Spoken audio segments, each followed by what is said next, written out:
Channel beyond creative podcast. मैं इस वक्त आपसे बात करूंगा जो अभी इंडिया में ना ये कॉन्फ्लिक्ट चल रही है, जैसे government and oppositions and election commission of India. My question is that is the election commission of India loss India trust?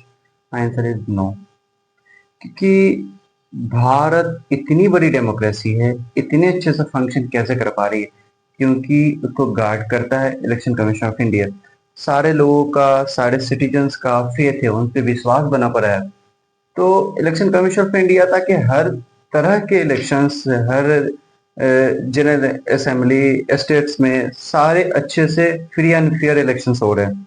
तो नाउ द पॉइंट्स कम्स, जो ये एलिगेशंस लग रही है हमारे लीडर ऑफ ऑपोजिशन के द्वारा कि ये वोट्स की चोरी हुई बेंगलुरु की सीट्स में, जहाँ पे वो कह रहे हैं कि 1 लाख से ज्यादा वोट्स की चोरी। एक तरह से ये क्रिमिनल एविडेंस है, जो जो ये हमारे इलेक्शन कमीशन ऑफ इंडिया के अगेंस्ट एक क्रिमिनल एविडेंस है, जिसे कह सकते हैं क्रिमिनल एविडेंस। जो इतनी बड़ी डेमोक्रेसी, इसका फंक्शन करना एक छोटी मोटी बात है नहीं।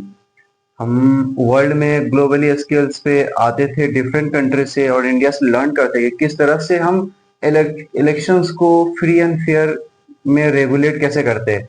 ये हमारे पास जैसे एडोरेट फ्रेंचाइज है, सबके पास एक वोट का अधिकार है, ठीक है। तो on the principle of equality, जैसे अंडर आर्टिकल 326 के अंदर ये एडल्ट फ्रेंचाइज मिला हुआ। तो पहले भी, इससे पहले कुछ गड़बड़ियां मिली, 2019 में भी मिली, 2023 में भी कहीं पे मिली, जैसे कि कभी मॉडल कोड ऑफ कंडक्ट का वायलेशन हो जाता, हमारी काउंटिंग डिले हो जा रही है। लेकिन इस बार जो क्लेम हुई है ना, वो कुछ ज्यादा ही संगीन है। इलेक्शन कमीशन ऑफ इंडिया कह रहे हैं कि वो बेसलेस एविडेंसेस है, उनका ये कहना है। तो मैं बस यही कहूंगा कि सॉल्यूशंस सॉल्यूशंस मैं सॉल्यूशन की बात करूंगा। जो क्या करना है, मैं इसकी बात नहीं करूँ कौन पार्टी क्या कह रहा है नहीं कह रहा है। मैं बस इतना कहूंगा इसकी सॉल्यूशन हो क्या सकती है। तो मैं ये सॉल्यूशन बस ये कहना चाहूंगा, सिंपल कहता हूँ कि टेक्नोलॉजी इतनी आगे चली गई है कि एआई इतना आगे चला गया है कि हम एयरपोर्ट पे जब डीजी यात्रा के थ्रू अंदर जाते हैं तो हमें सिर्फ फेस स्कैन करके बस 2 सेकंड में हम अंदर चले जाते हैं, ठीक है। कहीं भी कोई दिक्कत नहीं है, फुल्ली सिक्योर, फुल्ली आइडेंटिफिएबल कि यही बंदा है, इसमें कोई फेकनेस नहीं है। तो फेकनेस के कोई चांसेस ही नहीं जब इतनी फुल प्रूफ टेक्नोलॉजी हमारे हमारे पास है। और देश का इतनी बड़ी काम जो इलेक्शन कमीशन ऑफ इंडिया, जो सरकार को चुनना है, ठीक है। तो हम इतना चिक चिक क्यों कर रहे हैं? हम एआई का यूज क्यों नहीं कर रहे? ये टेक्नोलॉजी क्यों नहीं यूज कर रहे? आज के समय में क्या नहीं हो सकता है टेक्नोलॉजी से? कैमरे से, इतनी इतनी हाई क्वालिटी कैमरेज हैं, इतनी बढ़िया से, इतनी अच्छे तरीके से स्कैन हो जाती है, इतना फिंगरप्रिंट्स बढ़िया हो जाती है। हम अभी वहीं लड़ रहे हैं कि बैलेट पेपर पे जाए, ईवीएम पे जाए, असली वोटर, नकली वोटर। भाई जितने लोग फिजिकली जा सकते हैं उनका चेहरा स्कैन हो जाए। एक बार जब वोटर आईडी बन रहा हो उस टाइम पे स्कैन हो जाए, और फिर जब वो वोट्स देने जाएंगे तो उस टाइम पे मैच हो जाएगा। बस एक छोटी सी खेल है बस।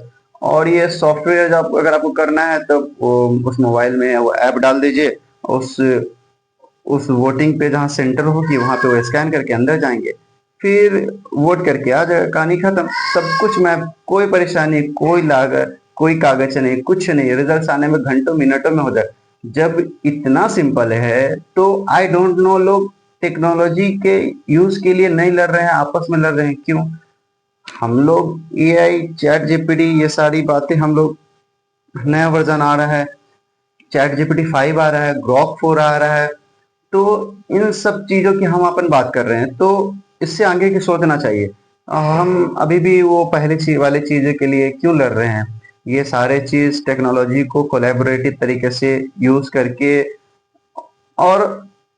और फेयरनेस लेकर आए अपने इलेक्शन कमीशन ऑफ इंडिया जो है, इन सारे चीज का यूज करके और फेयरनेस लेकर, और कि वो सब चीज को करते हुए मैं मुझे लगता है कि मतलब बेकार है। अगर पहले की चीज से अगर आप कर रहे हैं तो अब टेक्नोलॉजी यूज करना ही पड़ेगा, एआई यूज करना ही पड़ेगा।